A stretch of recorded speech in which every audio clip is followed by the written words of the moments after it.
반갑습니다. 와룡봉추입니다. 자, 오늘 7월 27일 장 마감 이후입니다. 시장 얘기를 조금 해볼까 하는데요. 오늘 오전에도 말씀을 드렸고 어제도 말씀을 드렸던 부분 중에 어제 우리 시장의 이 하락이 조정이 좀 과도했다.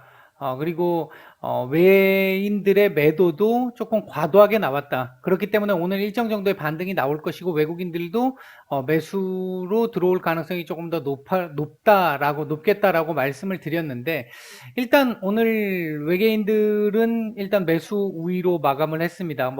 이 정도 같으면 나쁘지 않습니다. 약 8천억 가까이 매수가 됐는데 어제 매도량에 비하면 대략 절반 조금 넘는 정도이기는 합니다만, 이 정도 같으면 나쁘지 않았다고 볼 수는 있습니다. 단지 선물적으로 조금 많이 치우쳐서 들어온 부분은 조금 아쉽기는 한데, 그럼에도 불구하고 괜찮았거든요. 근데, 오늘 시가도 나쁘지 않았었고, 하루 종일 움직이는 모습도 그렇게 나쁘지 않았는데, 오후장 들어와서 반등이 한번 나올 수 있을 거라고 봤어요.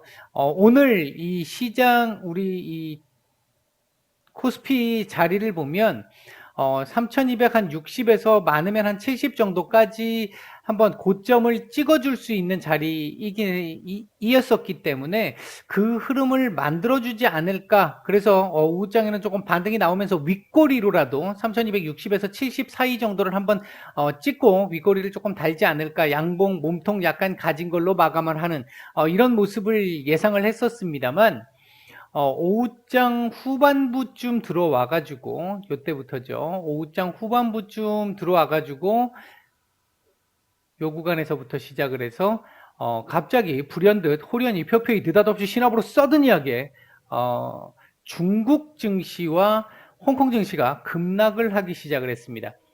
이에 따라서 외국인들 매도가 이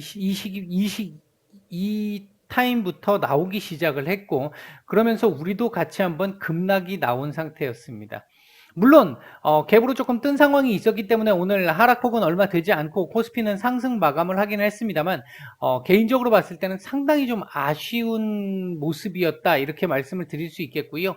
오늘 같은 경우는 사실은 조금 더 위로 올려서 마감을 할 수 있는 날이고 해줬으면 더 좋았던 날이었습니다. 내일 FOMC가 이제 시작이 되잖아요. 시작이 되기 때문에 내일 하루는 일단 결과는 모레 나와야 되는 거니까 내일 하루는 일단 눈치를 볼 수밖에 없는 상황입니다. 그렇다라고 한다면 얘가 이 박스권 안에서 움직이는 상황을 조금 더 빨리 벗어나면서 다시 위로 방향을 잡기 위해서는 오늘 양봉 만들어 놓고 3260이나 70까지 만든 상태에서 찍어준 상태에서 양봉을 만들고 마감을 해서 내일 아침 그러니까 내일 정도 선에서 이 3260에서 70 사이를 이렇게 올라서는 정도의 그림.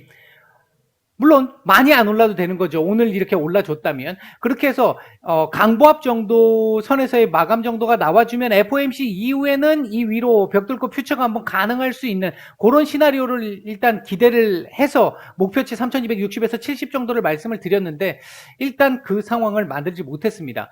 그렇다라고 한다면 지금 이렇게 마감을 했다라고 한다면 내일은 일단 기본적으로 3220짜리를 20에서 30짜리에 지지 테스트를 한번 또 해야 되는 상황이 될 가능성이 높아졌습니다.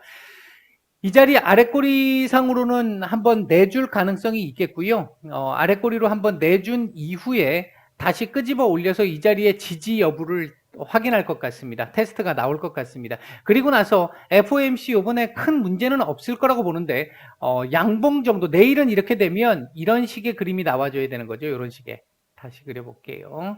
이런 식의 그림이 나와줘야 되는 거죠. 이런 식의 이렇게 나온 다음에 모레 FOMC 이후에 어느 정도 반등을 조금 이렇게 주는 그래서 다시 3260에서 70을 다시 도전해야 되는 그러니까 한 이틀 정도 이 오늘 캔들 이렇게 만들므로 인해 가지고 반등이 나온다 하더라도 한 이틀 정도 딜레이가 되는 시간적으로 그런 정도의 그림을 만들어낸 상황이다. 그런 측면에서 봤을 땐 조금 아쉽다라고 보고 있습니다. 시장 하방은 분명히 제한적이라고 보고 있고요. 3200까지도 최악의 경우에 이 자리 다시 한번 테스트를 할 수도 있겠습니다만 이건 글쎄요, 이게 뭐 의외의 어떤 악재가 나왔을 때 얘기인 거고, 기본적으로는 3220 정도 라인, 전후 라인에서 지지를 받는 흐름이 나올 가능성, 내일은 변동성을 조금 줄이면서 하루 도지 캔들 정도의 그 캔들을 만들어내는 하루가 되지 않을까, 일단 그렇게 보고 있습니다. 오늘도 시장 전체적으로 봤을 때는 섹터별 순환매가 상당히 빠르게 진행이 됐었는데요. 오전에 움직였던 섹터들이 한 오전 후반쯤 가가지고 쭉 밀리기 시작을 했고, 오후쯤 들어와가지고 남북 경협주들 섹터별로 또 순환이 나왔어요. 처음에는 뭐 개성공단 관련 쪽이나 그 다음에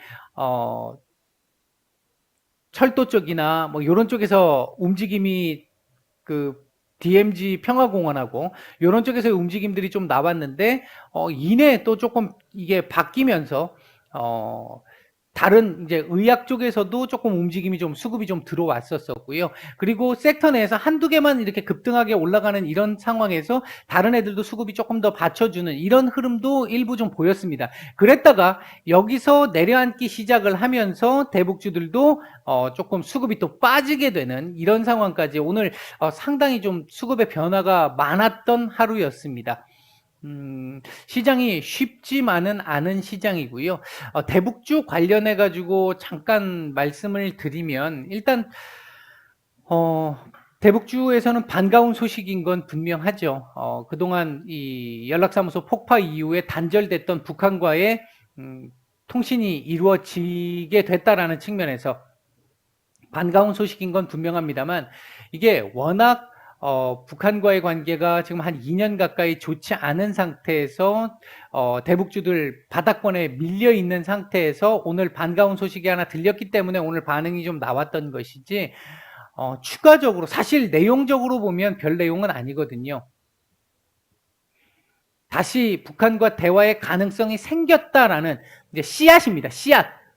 물론 이것도 없는 것보단 낫습니다만 일단 씨앗 정도가 나왔다라고 하는 그 정도의 의미지 여기에 아주 큰 의미를 부여할 정도는 아닐 것으로 보고 있습니다.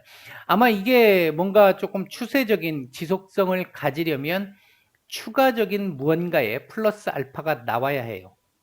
일단 개인적으로 이 대북주와 관련해 가지고 말씀드릴 부분은 요 다음에 종목 말씀을 드리면서 조금 더 부연 설명을 드리도록 하겠습니다. 시장 얘기는 일단 요 정도까지 하고 마치겠습니다.